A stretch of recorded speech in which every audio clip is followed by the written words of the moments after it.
Welcome to this edition of Heart of the City. My name is Councilmember Suja Lowenthal, and we are here in Rose Park, which is our slice of urban heaven. And I'm sitting here with Phil Hester, who's the Director of Parks, Recreation, and Marine. And I want Phil to tell us a little bit about what he does and the evolution of Rose Park. As Director of Parks, Recreation, and Marine, I'm responsible for all of the parks within the city, the recreation programs, community centers, beaches, marinas, and golf courses. And of course, this small park, Rose Park, is under our jurisdiction. And we're anxious to, with your guidance, to work with the community in making some, we think, improvements that's needed to this particular park. Tell us a little bit about Rose Park and how it came about. I think we have some interesting tidbits about how the land was donated. Sure.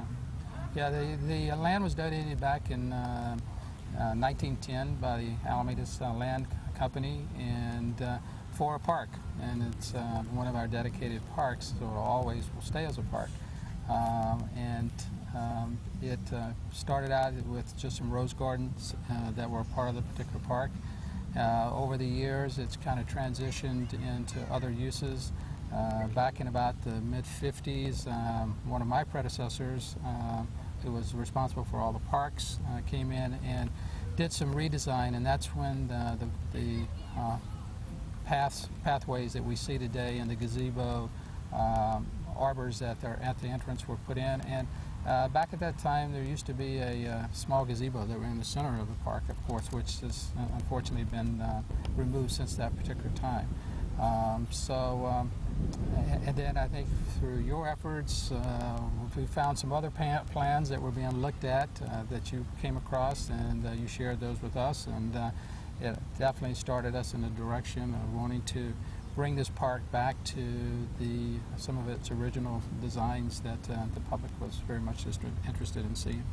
Well, let's talk a little bit about that. Phil alluded to some plans that were found here in Rose Park. Our home is actually right across from the park, and when we moved in 3 years ago, my husband and I, we found a set of plans from 1970 that was a redesign of this entire park with the intention of bringing it back to its historic splendor, with the gazebo in the middle and the walkways reestablished.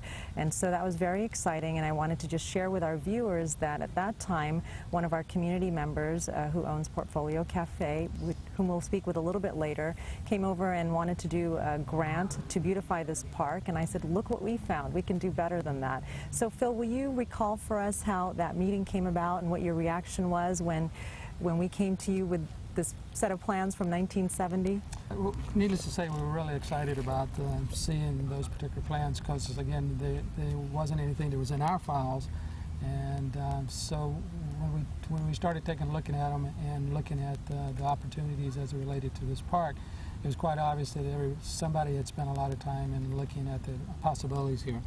And we thought that the vision was a very good vision, and that's when we decided, with your support, to bring in an architect who's done similar type projects to come in and work with us very, very closely to try to see what do we need to do here to kind of bring this park back to, again, a vision that we all want and like to see. And we're really excited about moving forth with the project. We think it's just really going to make this, as you said, it's kind of the heart of this particular neighborhood, which is really a nice neighborhood. And in terms of us being almost 40 years from when that initial redo of the park was conceived, it's kind of exciting. It shows the fortitude of a neighborhood and a community, and also the fortitude of your department and your leadership to look at that and say, we don't have to make it better than it is. It was quite nice the way it was envisioned. So what's our first step? What's the first thing we're going to do? Well, fortunately, again, working through your office and again with the neighborhood, they have been able to go to the city and have obtained a small grant that will be used for the development of a mural, a mosaic tile aspect of which you'll probably again see in just a few minutes. And that's kind of the first step. There's some just landscaping things that we need to do in the park continuously with upgrading the irrigation, the gazebos, and we want to be working very closely with the architect and the community, because I think they are in the process now of selecting some new benches And we're looking at a new gazebo, which is going to be kind of the center of The this whole, centerpiece. and we're excited about that. And so we're looking forward to, again, working to start the implementation of this particular park. We just think it's very unique with where it is, and it has a potential number of opportunities from our standpoint for the park. Now, you've already laid down the hex pad, the concrete pad for the gazebo, so everyone can sort of tell that it's on its way. Do you have a Yes. sense about when we'll get the gazebo?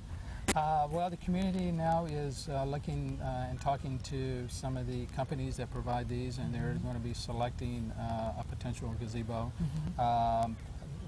The plan that we've submitted has to go through the city's historical officer, and she's reviewed that and she's made some recommendations. So we're looking at some of the potential park furniture that would be incorporated in, again, to maintain the theme that we're trying to create there. The tile work is ready to go, pretty much, and so that's kind of the first step from the standpoint of moving this along.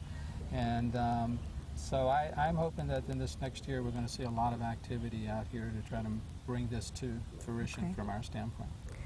Well, Phil just alluded to some of the intricate details that this gazebo will entail. I'd like us to talk a little bit more about those details, because there is a lot more to this plan than meets the eye in terms of really the fine-tuned touches, and so stay tuned.